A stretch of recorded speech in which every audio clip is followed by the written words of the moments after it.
Hi, I'm Jeremy, the host of the Hope and Man podcast. I'm today with Justin Bright, the co-founder of Your Brotherhood, a platform that has a unique mission of forging a global brotherhood of support and growth, a platform that provides an environment where people can feel seen, heard, and loved, a place for community, a place for support and growth.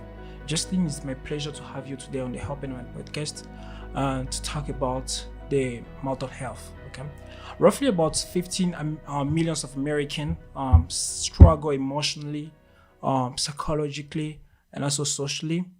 Based on your experience, what are some of the reasons you think people struggle a lot?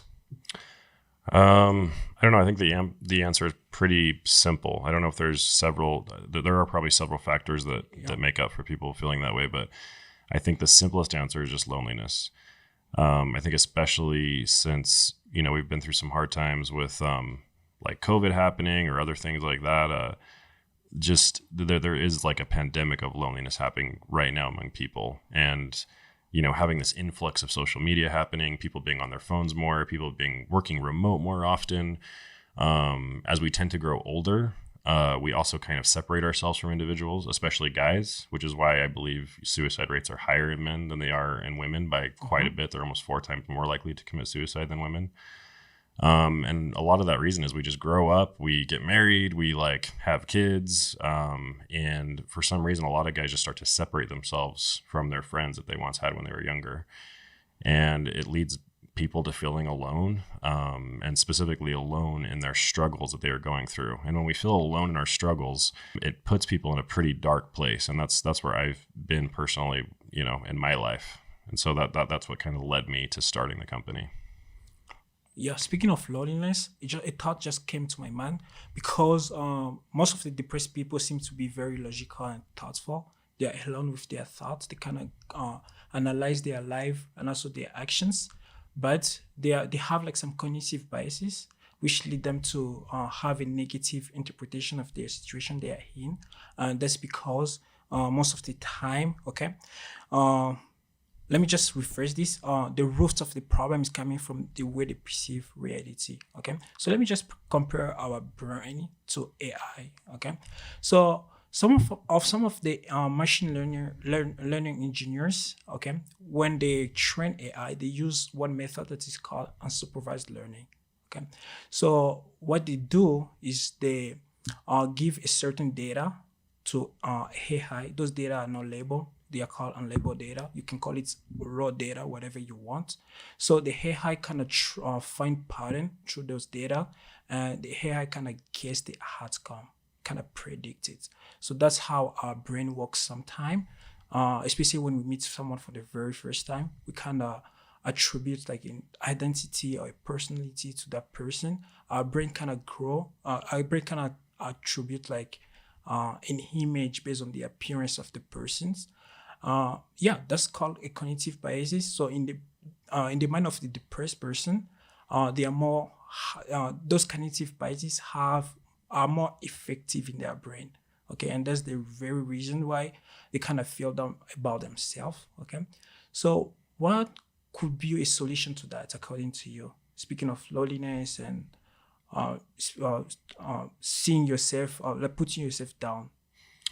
I think the answer to that is also really simple. It's just connection. It's human connection. It's community. And in our case, it's specifically brotherhood.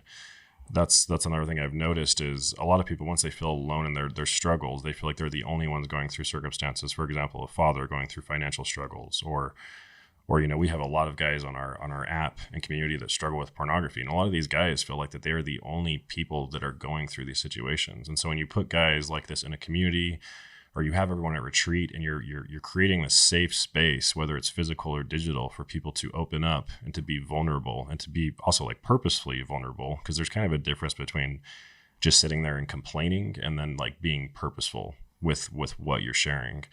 And so that's really what we try to have happen, both digitally and physically. And when that happens and other people realize that there's 100 or 1,000 other people that are going through the exact same circumstance that they're going through, it all of a sudden cures that wall of loneliness. It doesn't cure their problems, but it really does cure their mindset of feeling like they're the only ones that have been through it. And another huge thing that we've seen that has impacted people's lives is seeing people who have gone through similar struggles and made it out okay, right? Because there's always light at the end of the tunnel, right? Our struggles do eventually end. And sometimes when we're in those struggles, a lot of people just don't see an end in sight. They don't see a light at the end of the tunnel. But all of a sudden, when you're talking to someone who's been there and gone through it or currently going through it, it's very motivating. And I've seen that help and actually save lives. So. Oh, that's great. So speaking of fish, Here Brotherhood kind of help a lot with that. So can you tell us more about Here Brotherhood, what it does, and what it is?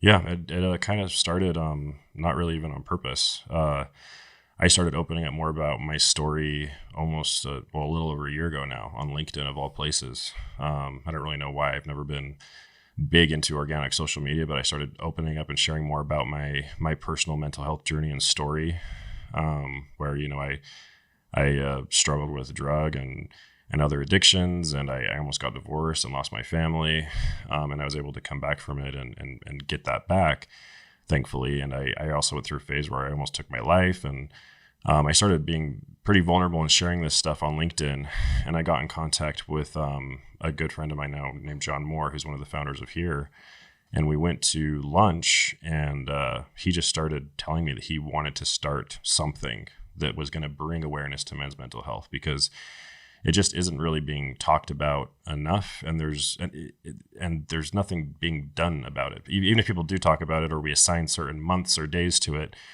I mean, I think Men's Mental Health Month is like June, or I can't remember, but it's been around since the 90s, and suicide rates haven't gone down, right? It's not really helping. Statistically anyways, it doesn't seem to be helping much, and so there needs to be more action being taken place. And so he came to me, and he wanted to just start something. We didn't really know what it was. He kind of had the idea of doing apparel, and so he told me about it, and instantly when he said that, I was like, yes, I'm totally in. And that was the first time we met. We just had this really good connection, and we like partnered on it that day, and that was January of last year. So it's been almost exactly a year. Yeah, so since January until now, okay, have you seen like how does like Here Brotherhood like helped like people who are struggling emotionally and mentally with depression or like negative emotion?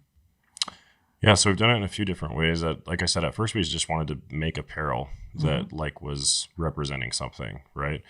When people wore it, it meant something. I don't know if you've heard of like Fight the New Drug, that they have those shirts that say like porn kills love, or I don't know if you've ever seen those before, but they're pretty popular. And we wanted our shirts to have a similar meaning and impact as kind of that apparel brand. And we also looked at like Cotopaxi, Do Good. And those are kind of some of the models we looked at. And we wanted people to really believe in it. So we started with apparel, and we did our initial launch on May 1st. We announced that we were starting the company. And so quickly it became so apparent so fast that people, we were calling ourselves Here Brotherhood. And so we started to get lots of messages from guys being like, well, where do I join your community? Like, where do I sign up, or what do I do? And we're like, oh, like we don't really have any like sort of digital community, but we were just getting like literally hundreds of messages about this. And so we're like, oh, we need to create some sort of like digital community, because we were also doing retreats, but we were only having local people do that at the time. And our mission was actually to forge a global brotherhood. And so we're like, how do we do this? So we decided to make an app. And we were able to go through a platform called Mighty Networks and be able to get that done pretty quickly. And we were able to get that up and running in just a few months. And just organically, almost fully organically, it's now grown to about a little over 7,000 app users. And that's been a really cool experience for guys. On our app, we do things, it's a safe space. We kind of call it holy ground for men to come and to share, to be vulnerable. And it's like a social wellness platform. It does kind of act as like a social media, but we're kind of more defining it as social wellness, because guys can come on there. We have like anonymous questions where guys can ask questions that they don't feel like they can answer publicly or even among their own friends or family. We do daily mental check-ins. We do these Here Talks, which are kind of like TED Talks. And it's really cool to see guys opening up about things on the app that they just aren't comfortable opening about with it in the world, right? Because they don't want to be judged. They don't want to be shamed. And it's been really awesome to see it grow and help guys.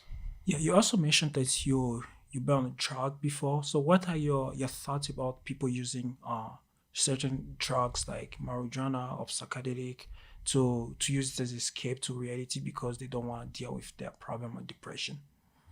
I don't know if I have any certain opinions on that. I mean, obviously, like, don't do illegal drugs. I had my struggle with drugs and alcohol. Um, and I don't know if I have any hard stance on any of that aside from, like, I don't feel like it's great, but I'm not also not here to judge people who Mm-hmm. struggle with that or anything.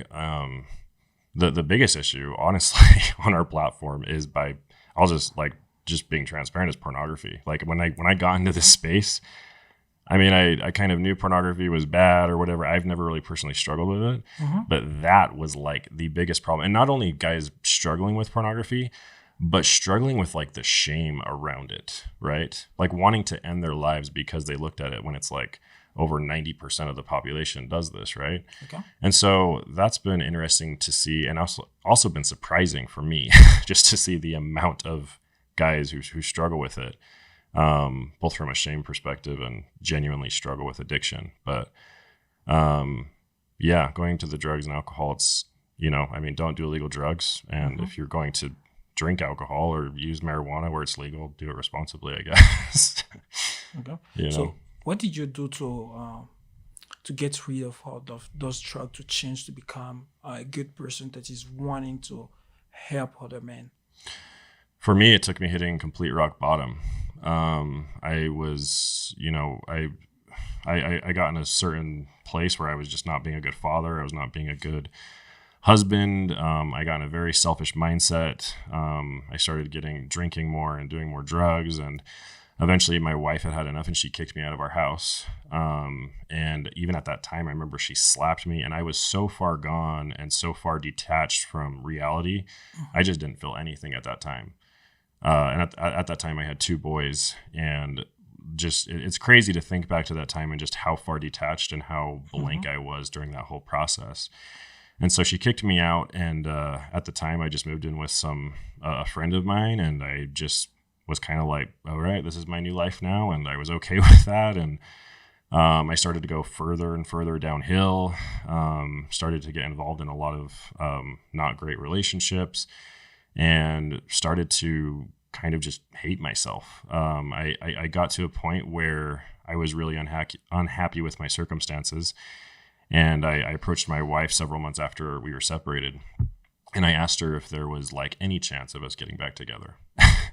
Because I was getting to a point where I was just so incredibly unhappy. And I remember her just telling me flat out, she's like, there's no way. She's like, there's no way we're ever getting back together. And at that point, I was just like, well, there's no point in me living anymore, right? Like I hated myself. Everyone, my family, a lot of my friends hated me. My wife hated me at the time. I felt alone, right? Mm-hmm. I felt isolated, and so I grabbed a gun and I drove away, and I wrote a suicide note to my son, and it was a text message that ended up saving my life, from my brother-in-law just at the last second, and I decided not to go through with it. And from hitting that rock bottom point to coming back out of it, I just realized I was being selfish. That was the key thing, and that I wanted God back in my life. And so those were the two key things that I changed about myself. As I started to serve, I started to get my mindset out of myself and my own wants and desires. And I started to serve in the community, and then I got God back in my life. And so, yeah, sorry, that was a really long response to that question, but Wow, that was powerful. So mostly it was about like you being aware of yourself. So awareness kind of helps as well.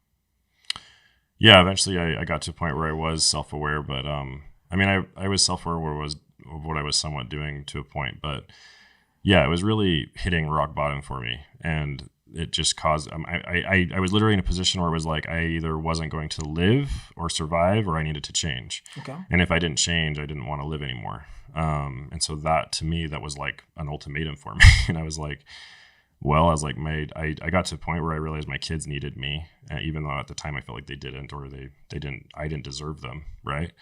Or my wife. And I convinced myself of that, but I realized they do need me in their lives. And that I was needed, and that's the message we try to push to people a lot, is that they're needed, they're wanted, they're loved, even though they may not feel like it in the circumstances they're in. Everyone's needed, right, in this world. So yeah. Yeah, that's great. So we all know that right now, especially in the world that we live in right now, there's like a big evolution of technology. Most of the people find themselves like using social media a lot of time. So what are your thoughts about like people? I mean, the effects of social media or TikTok on the mind of a depressed person. I mean, I'm not an expert in the space at all. Aside from, so for a living, I actually do digital marketing. So I've done that for over a decade. I run ads on social media. Okay. So that's actually how I make a living pretty much, and come up with marketing strategies and things surrounding that. But aside from that, I'm really not a huge expert in the space, aside from knowing what I can observe from Okay. people. And what I've noticed is, firstly, I feel like social media has terrible effects, especially on youth. And I feel like that's totally obvious now, and something we're Yep. realizing as the youth are growing up, and how much it's causing anxiety and depression. I feel like all that stuff's fairly obvious. And for the older generations that kind of grew up in the middle of that, like for me, I didn't get on Instagram until I was like, 22 or something. And so it's interesting figuring out now, it's like, oh, people, like little kids are on Instagram, like in elementary, and like they have iPhones. It blows my mind. It's like, I feel like you're almost handing like a loaded weapon to a child, and some people still don't realize that, or at least that's my personal opinion. But on the effects of older people, what I've seen it cause is comparison. Yeah. Social media presents the people's current lives in their best moments, right? Like a lot of, and I think that's what resonated with people when I started posting. Is I started posting things on LinkedIn that weren't kind of the typical, like, I'm super successful and I'm going to Disneyland and I'm doing all these things. Is I was posting pretty like, I guess, real and authentic things that I had been through, and I think it was resonating with a lot of people, because a lot of people hadn't seen that stuff posted. But a lot of the stuff that's posted, especially on like Facebook and Instagram and stuff like that, is like it's people's best moments. And a lot of people, like a father, for example, looking at another family who takes their family to Disneyland in Hawaii, and they have a mansion that they live in, all these things, and then they live in a little townhome and they're like struggling to make ends meet, and he's working 3 jobs and all this stuff. It's like that can cause major mental effects on a human being. Yeah, they don't show when they struggle. They just show like their happy moments. They kind of hide that negative, like, I mean, events that's happening in their life. And people, especially like depressed people, when you kind of see that, you kind of feel bad about yourself. You're like, oh man, I'm not doing anything about my life. So yeah. Yeah, and I'm not against people making money. I think it's awesome if people do well for themselves and they're able to do those things. It's amazing.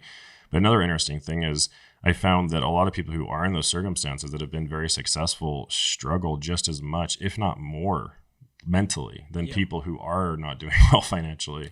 And that's also been a huge surprise since I've started this. Is I talk to guys daily, all the time, who are struggling, who hit me up.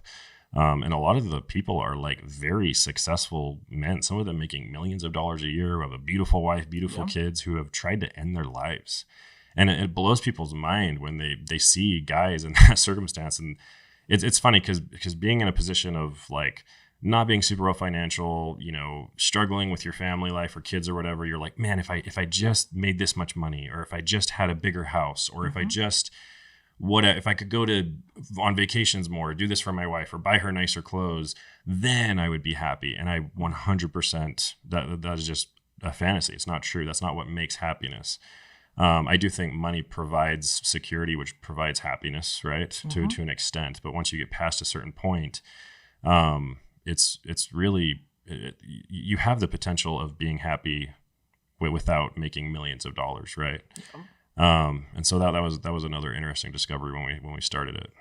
So it all goes back to the perception, the way people perceive things. Because from a perspective of a resilient person, when they see like those people like on social media living a happy life, they will not kind of like feel bad about themselves, because they know like his life. Okay, you have to be happy. You have to post about your happy moments, but sometimes you also have things, you struggle a lot with things. So yeah, it goes back to the perception of things. And I think like people should learn to develop a growth mindset. So what would be your practical tips to help people develop that growth mindset so that they can become better and have like a better perception of things? I honestly think that's even happening organically, from what I've seen. I really feel like one thing I heard recently from a good friend of mine is, um, what motivates people is shifting from like back for older generations, or not even that much older than me.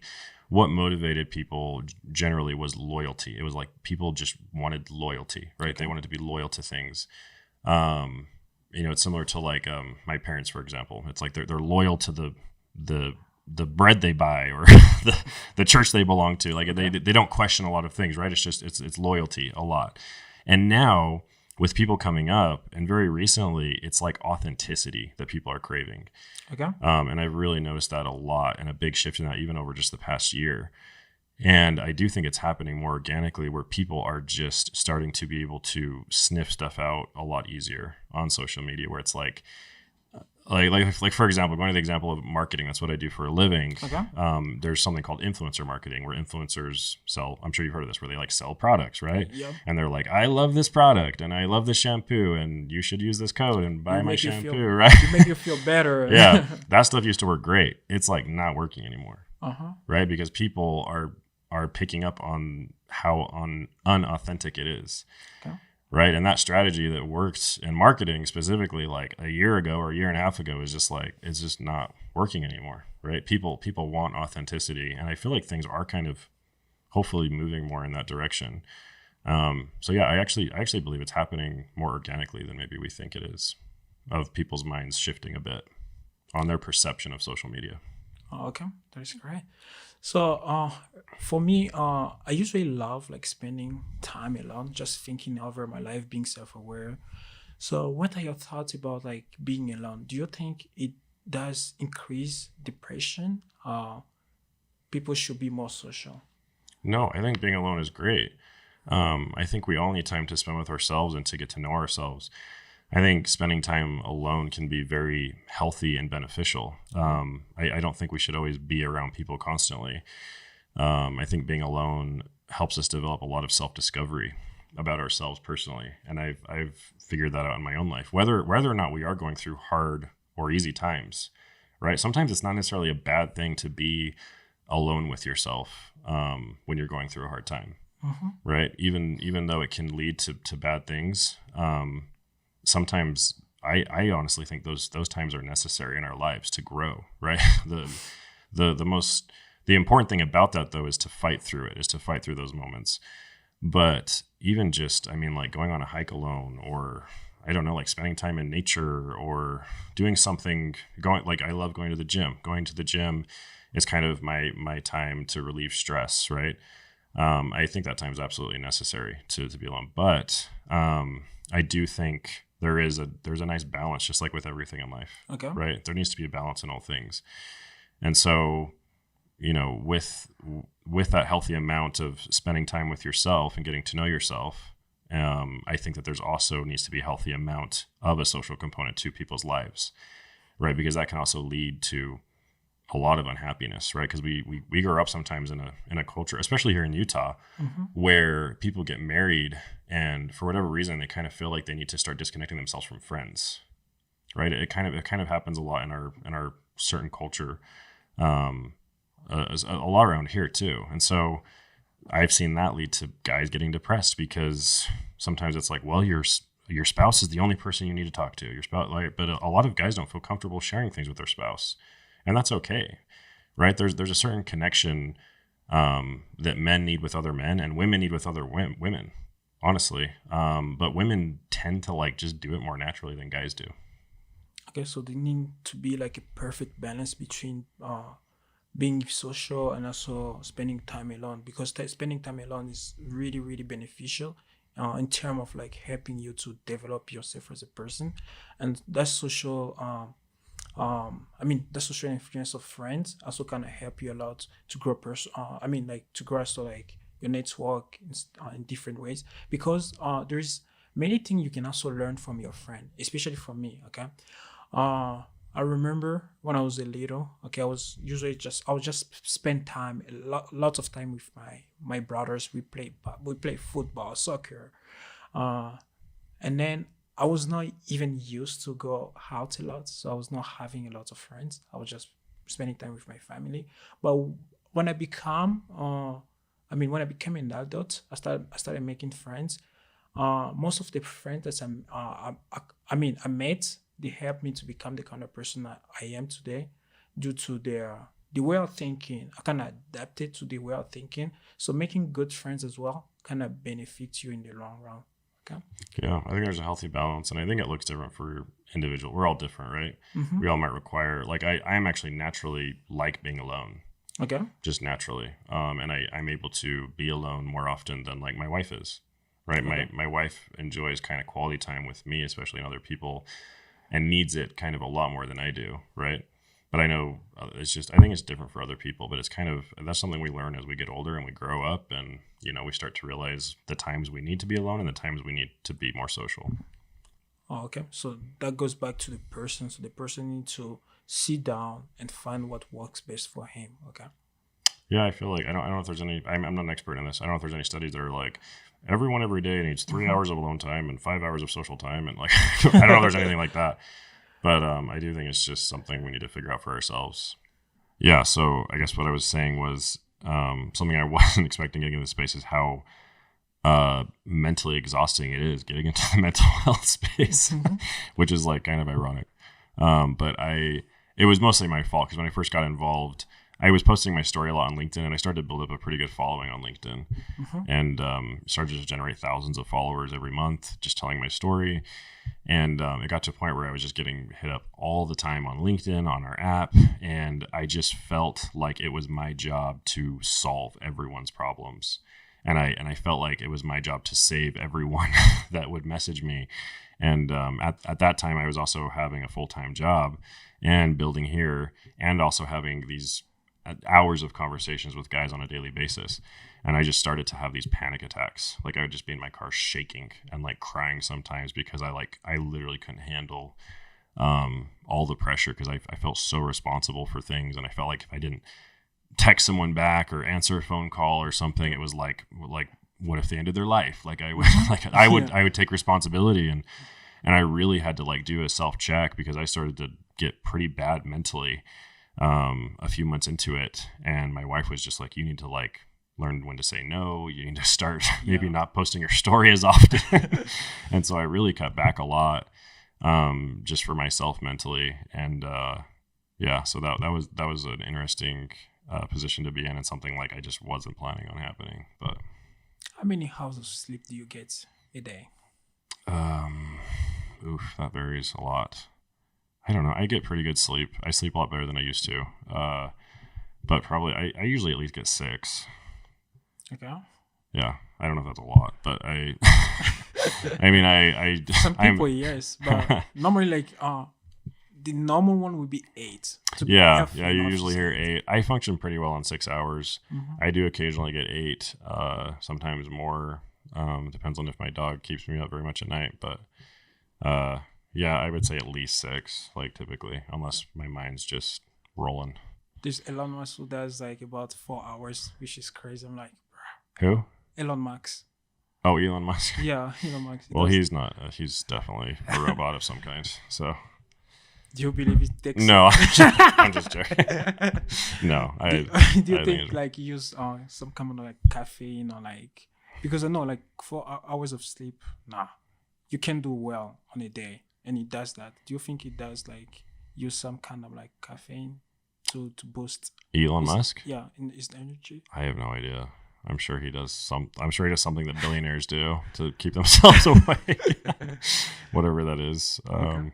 Yeah, he's definitely a high performing individual. So I don't know. I do believe some people can function on very little sleep and still be very high functioning. Mm-hmm. Yeah. So do you enjoy being busy? Yeah, I do. Too much. I work a lot, and I like being busy, which drives my wife crazy. But it's been a challenge to find a good work-life balance as well, which is something I've had to work on my entire life, because I can get I'm very obsessive over things. Like I've tried to start like 5 other companies throughout my career. Some of them worked, some of them didn't. A lot of them didn't, most of them. And I just, yeah, I love working on projects. I love starting things. I love creating things just naturally. And yeah, I think that's why I've been good in my marketing career of helping companies grow and scale and all that. So, Okay. Yeah. So, what are you hoping to accomplish in the future with your brotherhood? we just want it to keep growing. We really want to start. The app is officially in over 50 different countries. So we actually like accomplished, we haven't like accomplished our mission, but we kind of have our mission is to forge a global brotherhood, which we kind of officially have. We have brothers on every single continent, besides Antarctica. Yeah, it's been really cool to see it grow, but I want it to grow more. We really want to put a huge emphasis on our retreats and having those in more states and even more countries. It's cool. We've had people from like the UK reach out and wanting to host like events for us there. And the hard part has just been expanding and to try to do it in a way where the mission and like the whole vibe of the company stays intact without us necessarily having to be there. This might be a dumb example, but you think of like Chick-fil-A, right? Chick-fil-A's done like a fantastic job at like somehow, like wherever you go to Chick-fil-A, it's like fantastic service and it's a franchise, right? And so it's like, replicating that in some way. Okay. I don't know if we ever want to be a franchise, and I don't know if we will because, I told you we officially kind of are going the nonprofit route, and I'm not sure how all that works. But yeah, we want to be having more events and retreats and in-person things happening. That's really where a lot of really good connection happens. Our app is incredible and it creates accessibility for people all over the place to connect. But the in-person things are like really what are just like so incredibly powerful. Okay. I want to also to get this clarified. There's the people that use Here Brotherhood is only for people who are going through some hard time, through emotional struggle, or is also for people who have previously like been struggling a lot. Is it the other way around? Or? It's really for everyone, and honestly, we've kind of had to kind of rephrase our message a little bit and branding, because we are definitely not a suicide hotline, and we're not doctors, we're not therapists, right? And so we're kind of starting to get people on our app who are like needing literal professional help. Okay. And we're like, this is definitely not the community for that. Oh, okay. Right? Like we're not, but I think that's part of what makes it special too, is we never wanted our app to feel like someone's walking into a doctor's office, right? Because a lot of guys also don't relate to that very well. A lot of guys struggle going to therapy, and there's definitely a place for therapy and of course medication. I'm not against any of that. Therapy like saved my life. But I do think for men especially, community helps so much.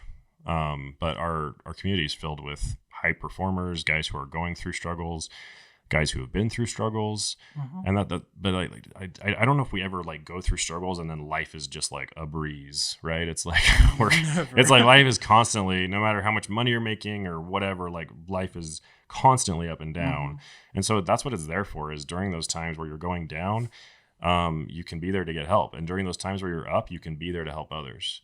And that's part of the oath too. I don't know if you're familiar with our Here Brotherhood oath, but that was a huge part of the company, and it's really the foundation. It's something I wrote.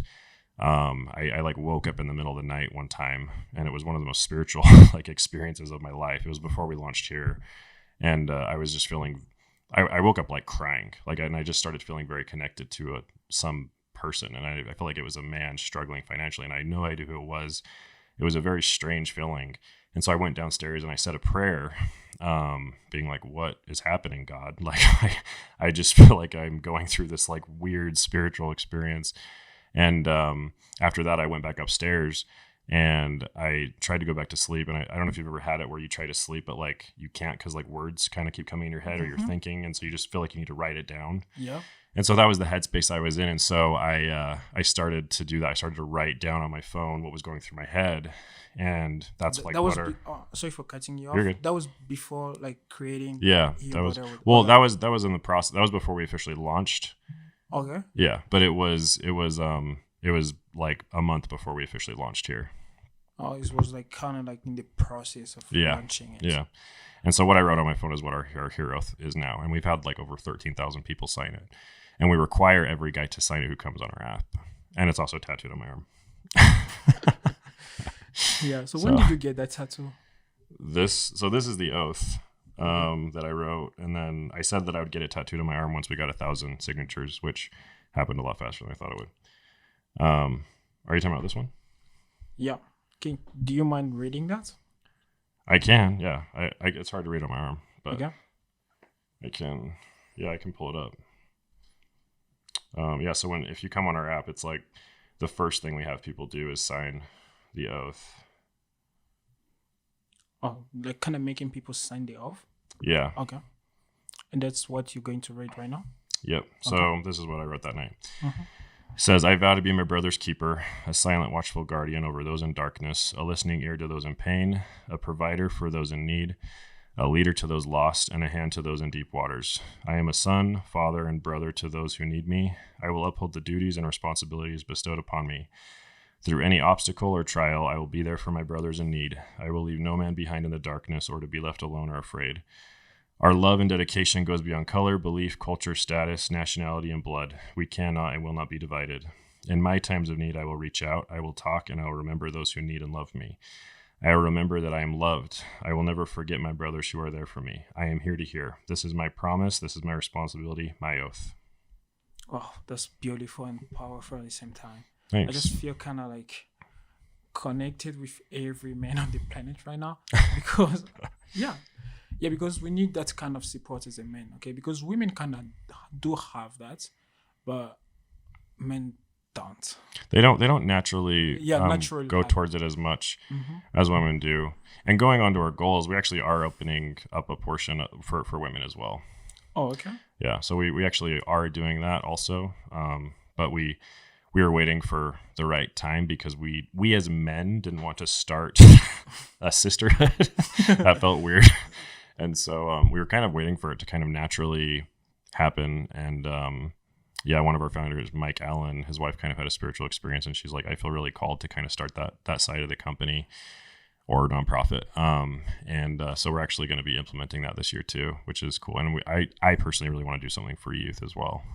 Okay. On speaking of your retreat, you mentioned that you usually also do like some kind of meditation. Okay. So how does meditation improve your life personally? Oh man, it's been, I didn't get into meditation at all until like this year or last year, I guess. When we started this, Mike Allen, one of the founders we brought on before we launched, he started getting involved in it. He's the one who moderates our meditation sessions. And I've had some of the most spiritual, incredible out-of-body experiences I've ever had doing those. And at our Zions, I'm going to sound dumb because I forgot what the method is that we do, but we have guys lay down, and it might sound weird to people who don't do it, but it really is quite powerful. We have guys lay down, and we have kind of blindfolds, and they have like a pillow, and then we kind of do this like heavy, deep breathing for 30 minutes, where it's like you're breathing into your stomach and then into your chest, and then you're letting it go like. So it's almost like hyperventilating in a way, and you do that for 30 minutes, and while guys are doing that. Me and Mike will go around and we'll kind of facilitate it. And like during that process, we'll like place our hand on their heart or their head. And it is extremely powerful. At our Zions retreat, we had almost 40 guys on the grass, with like the Grand Canyon in the background doing this. And, I was bawling but before I do it, I always go into it with some sort of intention. And so with the one at Zions, while we were kind of setting up, I knelt down and prayed, and I was like, I just want every man here to know that they are needed and loved. And so every time I put my hand on someone's heart, that's just what I would say. I'm like, please let this man feel like needed and loved in this world. And I would, like, once I did that, I would start crying. He would start crying. And it was just, it's a really spiritual and powerful experience. And during that moment, I'll never forget it. It was such a spiritual moment for me that as we were doing it, we had our shoes on and we're on the grass. And I look over at Mike Ellen, one of our other founders, and I see him take off his shoes. And instantly when he took off his shoes, I knew why. And it was because it truly felt like we were on sacred ground. And so at that moment, I also took off my shoes. And I'll never forget that experience we had. And so, and then afterwards we do like a journaling and share session, and that's also really powerful. That's great. I think meditation play a really, really, really good role, like in our minds, okay? Because in most cases, we don't really control our mind, okay? It's our mind that controls us. That's the reason why people struggle a lot with addictions, okay? Because when you are addicted to something, it's your brain. It's your brain that is wanting the thing, and since your brain kind of works with the mind, it's kind of forcing you wanting that, even if you don't really want that. That's why people like are really kept in the cycle of like addictions. So to break the cycle, you have to meditate, because meditate kind of give you like a deeper connection with your inner self. Okay, you kind of contact with your inner self, and that connection will help you increase awareness of yourself. You know what you're needing, and you know what is best for you. And if you're in connection with yourself, then there we go. Like that's even the secret, because your wishes are in command, because you can literally like control your mind. So what are your hopes for the future?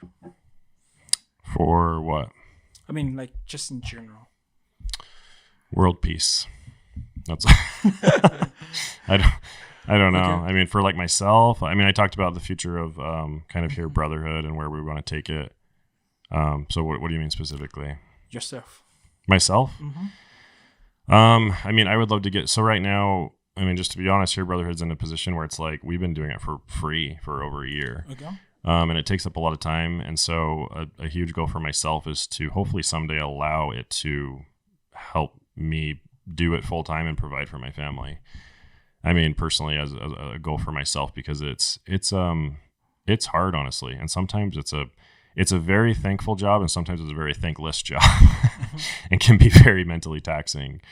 It's been interesting as we've grown in the challenges we've faced. Like we've had people try to sue us sometimes for like, it's insane. It's stuff has happened that I'm just like, I can't believe it. Like it just blows my mind, the adversary that we faced, and the walls that we've hit sometimes when we're trying to do so much good, and we're doing it for free. We're doing it as authentically as we can and from our hearts, and it's just like you still face all these walls, and it's been hard. There's been times where I've wanted to give up, and every time I've wanted to give up, I get like a message from a guy that's like, "This saved my life, thank you," or something to that regard, and I'm like, I can't stop. Like I can't stop doing it. I feel extremely called to it. And that night as well, when I wrote the oath, I just felt so strongly that God was like, "This is your mission and like purpose on this earth."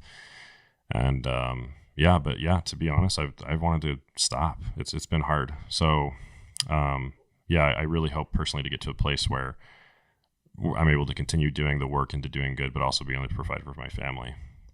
Okay. One last thing. What would be your one word you say to someone who is about to commit suicide due to struggle or depression? My one piece of advice would be kind of what I already said, just knowing that you're not alone, and that hardships always end. There's always light at the end of the tunnel, always. If I took my life, I never would have been able to have our little daughter. Right. At the time, we only had 2 boys. Since I've chosen that night when I chose not to do it, after I wrote the suicide note, me and my wife got back together, which was a complete miracle from God. We have had a little girl who's beautiful, and we have another little girl on the way. Other little things like seeing her take her first steps, seeing my son get on the bus for the first time, being very fortunate with a great career and job, having times of good financial freedom that I was struggling with at the time as well. All the hardships I was going through at that time that I never felt like were going to end, they did end, right? And it doesn't mean that my life was perfect after. It's been challenging, obviously, like I've shared here. But anyone who's in that current position, it always ends, right? There's always light, and you're not alone. There's 1,000 other people going through the exact same thing that you're going through, and know how you feel. And that's why we build a community, for people to join it and to realize that, and to realize that they're not alone. So yeah, that was a long answer, but Yeah, thank you so much, Justin. It was a pleasure to have you here, to share your experience, your insights, and also talk about this topic, which many people are struggling with nowadays. Yeah, so thank you a lot. for sure. Thanks for having me.